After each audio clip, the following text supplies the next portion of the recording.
বিসমিল্লাহ আলহামদুলিল্লাহ ওয়াসসালাতু ওয়াসসালামু আলা রাসূলিল্লাহ ওয়া বা'দ। একটি প্রশ্ন হচ্ছে, একটা ভিডিওতে দেখা যাচ্ছে যে ছোট্ট একটা বাচ্চার গলার মধ্যে যখনই তাবিজটাকে সরানো হয় বাচ্চাটা অচেতন হয়ে যেতে নেয়, আবার যখন তাবিজটা পরিয়ে দেওয়া হয় তখন বাচ্চাটা ঠিক হয়ে যায়। আসলে এর রহস্যটা কি?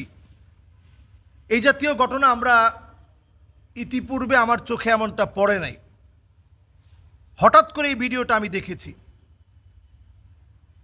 তো এই তাবিজের ভিতরে আসলে কি লিখে দেওয়া আছে এটা দেখা দরকার।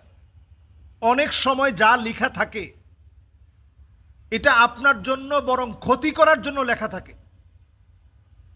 ওই দিন আমাকে একজন এনে দেখালো যে তার বোনের বিয়ে হচ্ছে না দীর্ঘদিন ধরে, তো খাটের মধ্যে একটা তাবিজ পাওয়া গিয়েছে। ওই তাবিজের ভিতরে বারবার দেখা গিয়েছে সেখানে 17 লেখা, ওইখানে ক্রস দেওয়া, 18 লেখা ক্রস দেওয়া, যাতে করে 17তে তার বিয়ে না হয়, 18তেও যেন বিয়ে না হয়। এরপরে 20 দেওয়া, সেখানে ক্রস দেওয়া, 21 দেওয়া, সেখানে ক্রস দেওয়া। এরপরে অনেকগুলো সংখ্যা লেখা, এরপরে অনেক কিছু লেখা, এরপরে লেখা কিতমির নামক কুকুরের কাছে প্রার্থনা করা, যে কিতমির নামক কুকুরের কাছে আমি আশ্রয় চাই, আমি যেন সুস্থ থাকতে পারি, আমি যেন তাকে যে জন্য তাবিজ করা হয়েছে সেজন্য অসুস্থ হয়, সেজন্য সুস্থ থাকতে না পারে, এজন্য সার্বিকভাবে সকল কিছু লেখা, এগুলো সংখ্যা দিয়ে দিয়ে লেখা। তো এই জাতীয় বিষয়গুলো আমরা অনেক সময় দেখি, আর এখন যেহেতু সোশ্যাল মিডিয়ার সময় এগুলো আমাদের চোখের সামনে চলে আসে। মিডিয়ায় যখন এই বিষয়গুলো আমরা দেখি তখন আমরা সতর্কতার হার বাড়িয়ে দেওয়া আমাদের জন্য অনেক বেশি জরুরি। এজন্য আমি বলবো যে তাবিজ ছোট বাচ্চার গলায় পরিয়ে রেখেছে, আমরা অনেক সময় আমল না করে বরং তাবিজ ঝুলানোটাকে আমরা সহজ বলে মনে করি। একান্ত যে বাচ্চাগুলো পড়তে পারে না তার জন্য আপনি তাবিজ দিয়েছেন ভিন্ন বিষয়। মায়ের দায়িত্ব হচ্ছে আপনি পড়ে ফু দেন, সূরা ইখলাস পড়েন, ফালাক পড়েন, নাস পড়েন, আপনি পড়ে ফু দেন। বাবার দায়িত্ব হচ্ছে আপনি পড়ে ফু দেন এবং নিজেও আপনি আমল করেন। ফজরের নামাজের পরে সূরা ইখলাস, সূরা ফালাক, সূরা নাস পড়েন। এবং যাদেরকে জিন সমস্যা করতেছে আপনাদেরকে বলবো সূরা জিন 3 বার আপনি ঘুমাতে যাওয়ার আগে তেলাওয়াত করে তারপরে ঘুমান। সূরা জিন 3 বার আপনি ঘুমাতে যাওয়ার আগে, খুব বেশি কষ্ট হবে না, 3 বার আপনি পড়ে তারপরে ঘুমাতে যান। ফজরের নামাজের পরে 3 বার আপনি পড়েন। প্রথম 4-5 দিন জিন আপনাকে অনেক ধরনের ক্ষতি করার চেষ্টা করবে, ভয় দেখাবে। যেমন আপনি নামাজ পড়ছেন, পিছনেই দেখবেন কেউ একজন যেন ডিস্টার্ব করছে, প্রচণ্ড ভয় পাওয়ার উপক্রম হবে।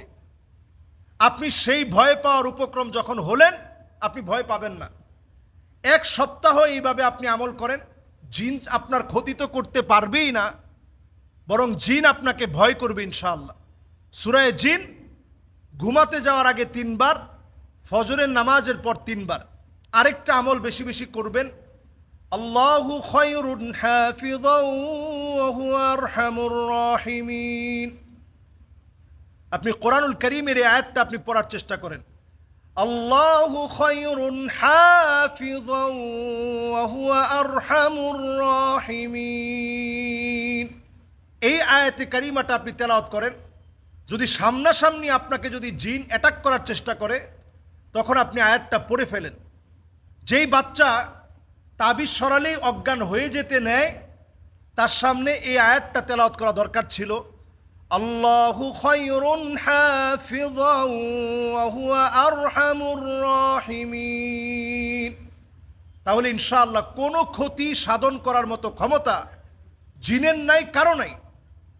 অনেক সময় আমরা মনে করি জাদু থেকে বাঁচানোর জন্য শুধুমাত্র কোরআনুল কারীম আমরা ছেড়ে রাখলাম অথবা মোবাইলে ছাড়লাম, পাশাপাশি আপনি পড়ে একটু ফু দেন, আল্লাহু খায়রুন হাফিযান ওয়া হুয়া আরহামুর রাহিমিন।